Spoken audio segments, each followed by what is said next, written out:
দীপু বাবু,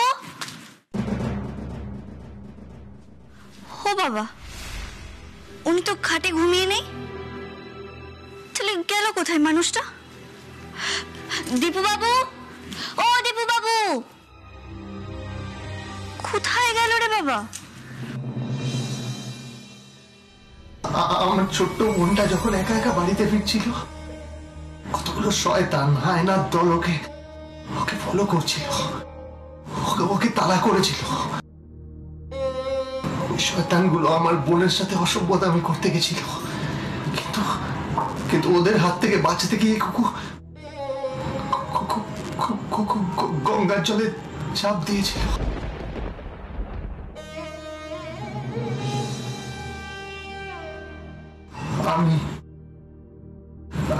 আমি কুকুর চোর দাওয়াই, আমি আমার নিজের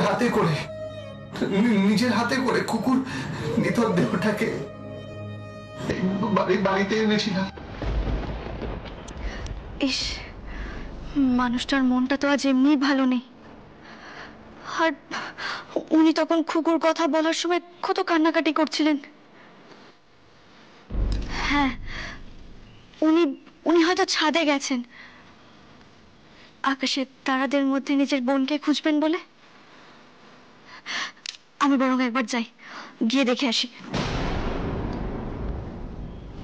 চিরকুট, এটা আবার এখানে কে রাখলো?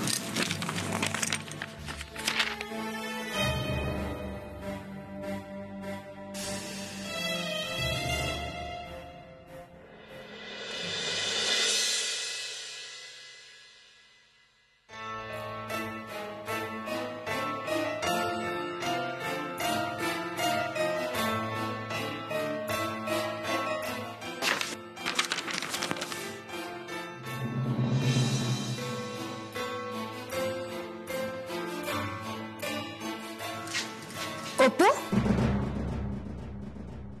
ও দিদি ভাই তুই? হ্যাঁ রে, বলছি তুই এই ঘরে কখন এলি? তুই তো মায়ের ঘরে ছিলিস। আমি দীপু বাবুকে একটা কথা বলতে এসেছিলাম। ও ছোট ঠাকুরপো আর বড়দা ভাই তো কলকাতায় গেছে। ওদের ওই যে ওই দোকানের সব জিনিসপত্র এসছে, অনেক স্টক এসছে, তাই আজ রাতেই বেরোতে হলো রে। ফিরতে ফিরতে কাল দুপুর হবে, বুঝলি? কই, সেটা আমায় তো কেউ জানিয়ে গেল না। আরে বাবা, রাগ করছিস কেন? সুযোগ পাইনি তাই জানাইনি। আর তাছাড়া তুই তো মায়ের ঘরে ছিলিস, তাই আর তোকে বিরক্ত করেনি।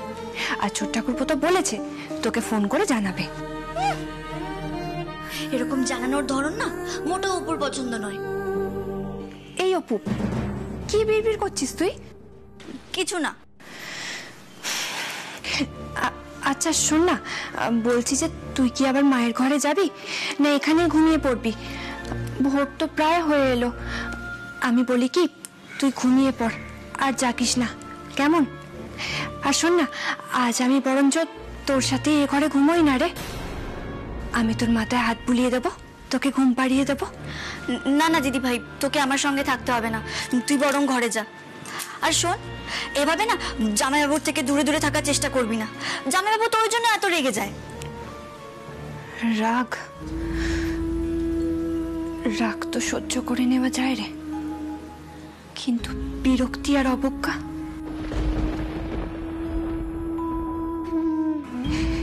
এগুলো যে হজম করা খুব কঠিন। খুব। কি বললি দিদি ভাই? হ্যাঁ, কই না তো। শোন না, বলছি আমি এখন যাচ্ছি। হ্যাঁ, আসছি আমি।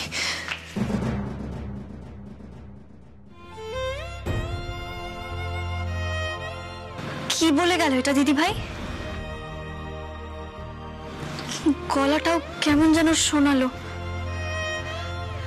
কেন জানি না বারবার আমার মন বলে দিদি ভাই জামাইবাবুর সঙ্গে সুখী নয়। অবশ্য জামাইবাবু তো সবার সামনে দিদি ভাইয়ের সঙ্গে এতটা খারাপ ব্যবহার করে, না জানি আড়ালে কতটা খারাপ ব্যবহার করবে।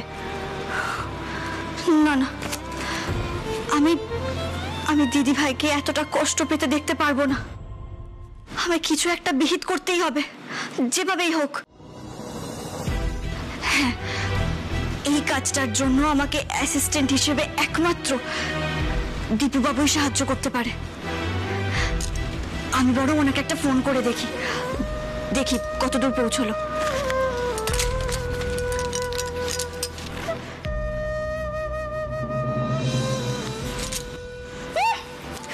বয়ে গেছে আমার ফোন করতে, একবার জানিয়ে গেল না পর্যন্ত। আসুক বাড়ি, আসুক, দেখাচ্ছি মজা আমি তারপর।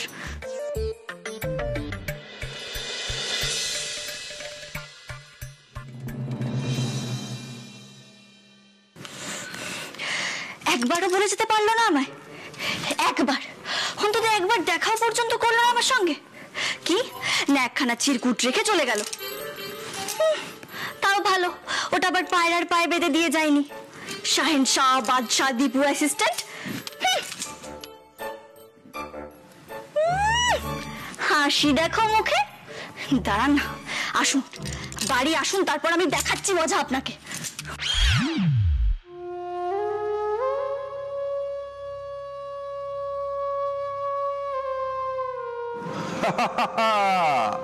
অপুমার বোম ব্লাস্ট, আমার বউ সুস্থ। আজ আমার চেয়ে খুশি আর কে আছে? আলো আমার আলো গো, আলোয় ভুবন ভরা, আলো নয়ন ধোয়ায় আমার আলো হৃদয় হরা। আলো আমার আলো গো, আলোয় ভুবন ভরা, আলো নয়ন ধোয়ায় আমার আলো হৃদয় হরা। নাচে আলো নাচে ও ভাই আমার প্রাণের কাছে, বাজে আলো বাজে ও ভাই হৃদয় বিনার মাঝে। জাগে আকাশ ছোটে বাতাস হাসে সকল ধরা, আলো আমার আলো গো, আলোয় ভুবন ভরা। কতক্ষণ আর ঘরের মধ্যে শুয়ে শুয়ে কাটাবি বলতো? বস, এখানে একটু বস তো, বস। কি অবলা, কেমন বোধ করছো? কেমন আর থাকবে জামাইবাবু, শরীর তো খারাপ, এত তাড়াতাড়ি শরীর কি ভালো হয়? উফ, যা ধকল গেল দিদির শরীরের উপর, সব ওই মেয়েটার জন্য, ওই অপুর জন্য। ও আমার সুস্থ দিদিকে অসুস্থ করে দিয়েছে।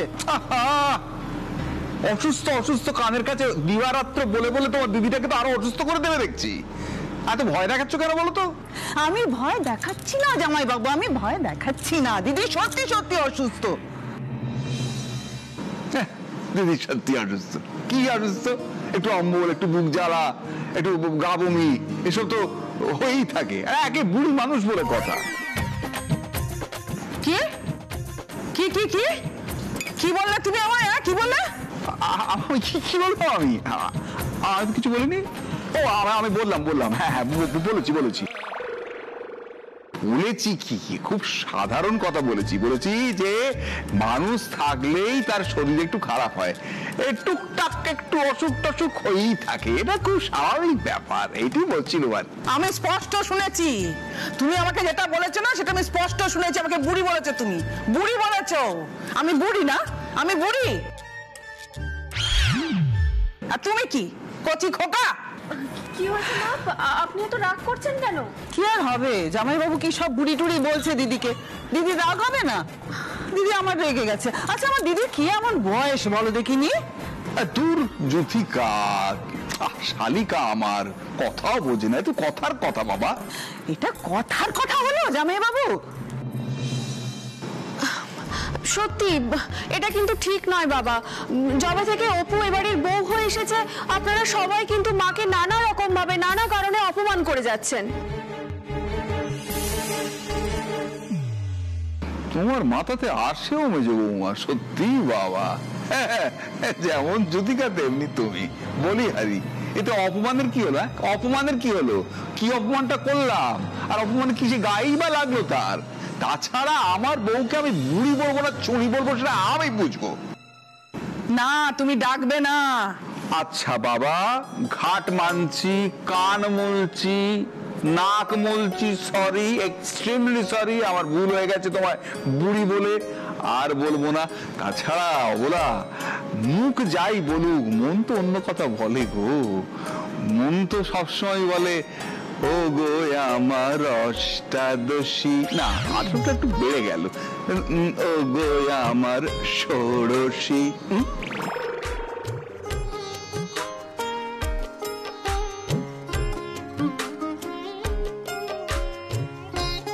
এই এক ঘর বৌমাদের সামনে তুমি আমাকে ছোট করবে, তাই তো? হ্যাঁ, ও বাবা, এ তো মহা জ্বালা হলো দেখতে পাচ্ছি। এতে এগুলোও কাটে পেছলেও কাটে, তো শাকের করাত। এই পেটের জ্বালা, গা বমি, পেট ব্যথা, এগুলো কি সব তোমার মাথায় চড়ে বসেছে পেট থেকে? আবার তুমি বাজে বকছো। ও বাবা, আর আমি পাচ্ছি না, এবার তো আমার মাথা যন্ত্রণা করছে। বৌমা একটু চা। হ্যাঁ বাবা, এক্ষুনি দিচ্ছি। আমি আর থাকবো না এই সংসারে, আমি আর থাকবো না। আমি তীর্থ ভ্রমণে চলে যাব, ওই 4 ধাম ঘুরে তবে আমি এখানে আসবো, থাকবো না আর।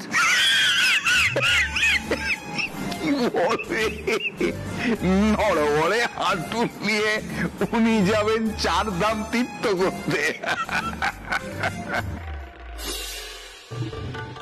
ও, আমাকে তুমি আবার এরকম ভাবে বলছো তো? আচ্ছা ঠিক আছে, ঠিক আছে, আমি তোমাকে দেখিয়ে দেবো যে আমি কিরকম তীর্থ ভ্রমণ করে একা একা ঘুরে চলে আসতে পারি। জুথিকে আমার সঙ্গে নিয়ে যাবা। জুথি, আমার সঙ্গে যাবি তুই। হ্যাঁ হ্যাঁ,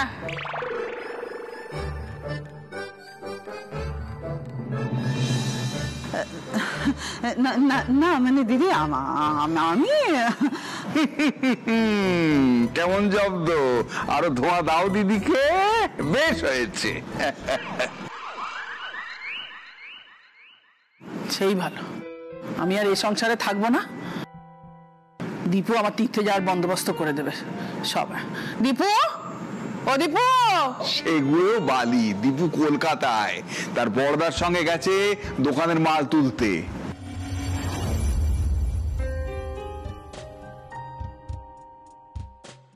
আসু, কেলে বলবো। কিন্তু দীপুর তো ফিরতে দেরি হবে না। হ্যাঁ, ভালো হয়েছে, দীপু দেরিতে ফিরুক, তুমি তার মধ্যে না খাওয়াটা সেরে আরেক দফা ঘুমিয়ে নাও, একটু চাঙ্গা হয়ে নাও।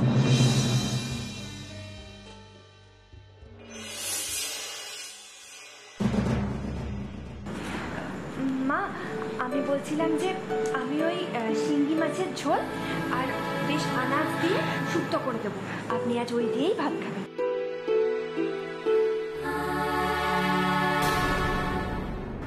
ইস, ছি ছি ছি, দিদি ওসব শুক্তো টুক্তো খাবে না, বুঝেছো? আসলে ওদের দুই বোনেই সারাক্ষণ খালি ডাক্তারি করতে ইচ্ছে করে। কাল রাত্রিরে দেখলে না বোনের ডাক্তারির ঠেলায় মার কিরকম প্রাণ ওষ্ঠাগত। এখন সকাল হতে না হতেই দিয়ে যাওয়ার ডাক্তারি শুরু হয়ে গেছে। ডায়েটিশিয়ান এসেছে একেবারে। সত্যি তাই। আচ্ছা তুমি কি ভেবেছো শুনি?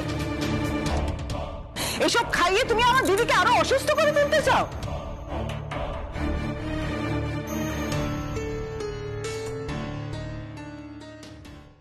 বাপের জন্মে শুনিনি পত্য খেয়ে রুগী আবার অসুস্থ হয়ে পড়ে।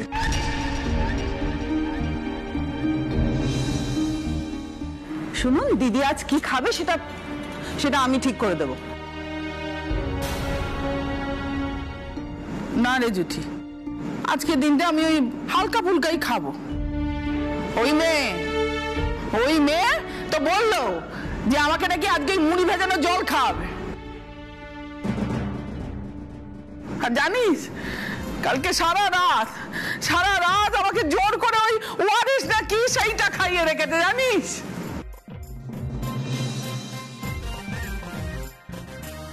না তাই?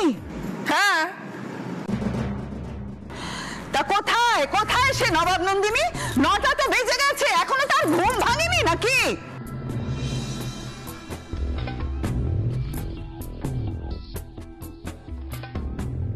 বাবা, একবার উঠে পড়লে তার কলকলানিতে তো বাড়িতে কাক পক্ষী বসতে পারবে না। ওরে বাবা, কি মেয়ে রে! কালকে সারা রাত আমাকে এক ফোঁটা জল পর্যন্ত খেতে দিল না। ও কেমন শব্দ, টেট ফর ট্যাট। তুমি চুপ করবে?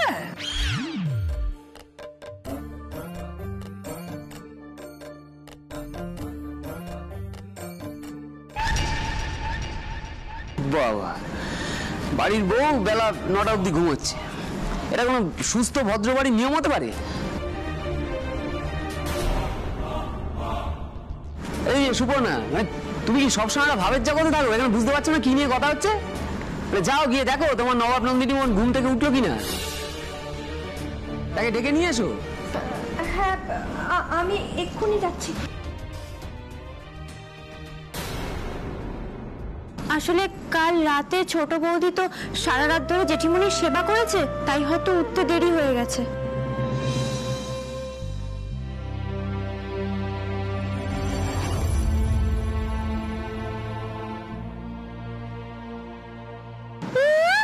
উদ্ধার করে দিয়েছে একেবারে।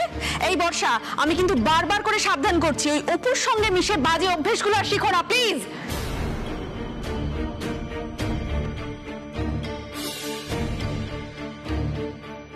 তোমরা কিরকম মানুষ গো?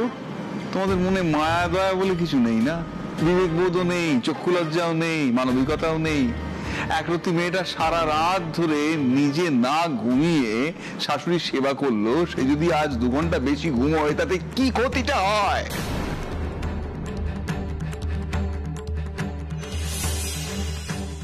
না জামাই বাবু, আমার দিদির বানানো নিয়ম অনুশাসন সে কিছুতেই ভাঙতে পারে না, তার অবজ্ঞা অপমান কিছুতেই করতে পারে না। আচ্ছা সে তো বৌমা, শাশুড়ির সেবা করা তো তার ধর্ম। কেন ভুলে গেছেন আমার দিদিকে আপনার বাপ মায়ের সেবা করেনি? তাই বলে কি পরের দিন সে ভোস ভোস করে ঘুমিয়েছে নাকি সংসারের কাজ বাজ সামলেছে? জামাই বাবু আপনি দয়া করে আর ওকে প্রশ্রয় দেবেন না। আমি যাচ্ছি, অপুকে ডেকে নিয়ে আসছি। না তুমি যাবে না, বর্ষা যাবে। বর্ষা যা গিয়ে ওকে ডেকে নিয়ে বল আমার সাথে তোর কথা আছে, যা।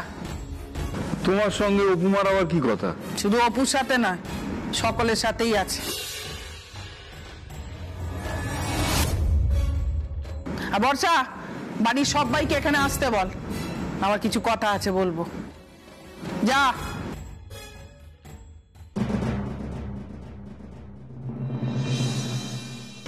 কথাটা কি?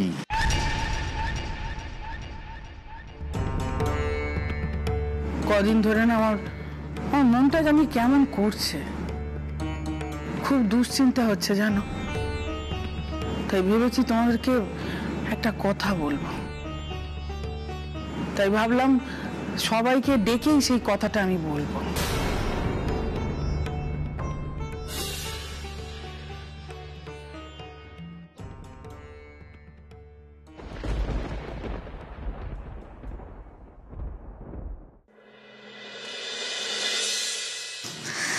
ভালো চাও তো বন্দুক ফেলে দাও, এখনো সময় দিচ্ছি, বন্দুক ফেলে দাও, না হলে কিন্তু অপুর ক্যারেটের মার খেয়ে মরে যাবে তুমি। ওরে বাবারে, ছোট বৌদি ঘুমের মধ্যে কার সাথে মারামারি করছে, কাছে গেলে আবার মেরে টেরে দেবে না তো? কিন্তু না বর্ষা, মনে সাহস আন, ছোট বৌদিকে ডাকতেই হবে, না হলে জেঠিমনির কাছে আরো বকা খাবে।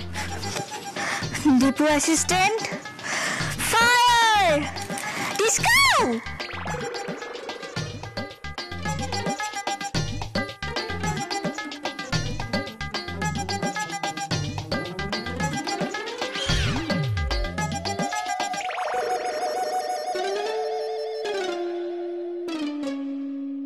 ছোট বৌদি, ও ছোট ধরেছি ধরেছি, এবার আর কোথায় যাবে রঘু ডাকাত অপু পুরুষের হাত থেকে? কোথায় পালাবে? না না, আমি রঘু ডাকাত নই। রঘু ডাকাত নও? তাহলে কে তুমি? অবলা ডাকাত? আরে সে যে ডাকাতই হও না কেন, অপু গোয়েন্দার হাত থেকে আর ছাড়া পাবে না তুমি। আরে না না, আমি বর্ষা, ছোট বৌদি। শোনো না, 9টা বেজে গেছে, ওঠো এবার, সবাই তো ডাকছে তোমাকে, জেঠিমনিও ডাকছে। জেঠিমনি? সে আবার কে? ও বুঝেছি, তোমাদের গ্যাং লিডার তাই না? না না, কোনো গ্যাং লিডার নয়, তোমার আন্টিবান। আন্টিবান? আন্টিবান? আন্টিবান? আন্টিবান কেন ডাকছে আমাকে? কেন? কারণ এখন সকাল 9টা বাজে। 9টা? কি বলছো? তোমরা আমাকে ডাকুনি কেন তাহলে? ও মা, সে তো কখন থেকে ডেকে যাচ্ছি, তুমি তো কিসব গুলি বন্দুক রঘু ঠাকাত কিসব বলে যাচ্ছ। ও তাই নাকি? শিগগির ফ্রেশ হয়ে নিচে চলো, জেঠিমণি কিন্তু তোমায় ডাকছে। কেন গো? অবলা টাকা তো আমার কি মানে আন্টিমান আমায় কেন ডাকছে তুমি জানো? সেটা না ঠিক জানি না, মনে হয় কিছুটা বলবে সবাইকে। কেন বলো তো? আমি কিন্তু কোনো দোষ করিনি, আমি তো একটু আগে ওনার ঘর থেকে এ ঘরে এলাম।